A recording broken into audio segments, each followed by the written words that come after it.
Gang, apa nampak tak ni? Asin tengah pujuk rayu. Dia nak balik jawatan dia. Tak boleh. Tak boleh. Setakat tu je.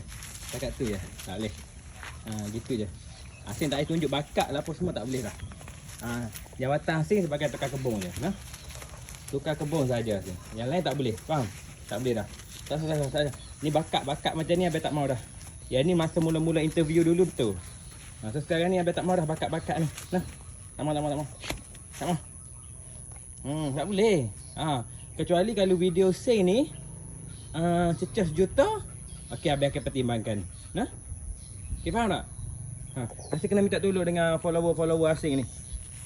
Minta tolong dia kalau cukup sejuta view ni, akaun Facebook cecah 300,000 follower.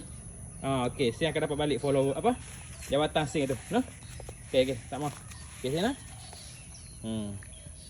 Okey. Faham? Ataupun apa? Saya pergi minta tolong lah KSU ke apa ke, jabatan mana-mana ke.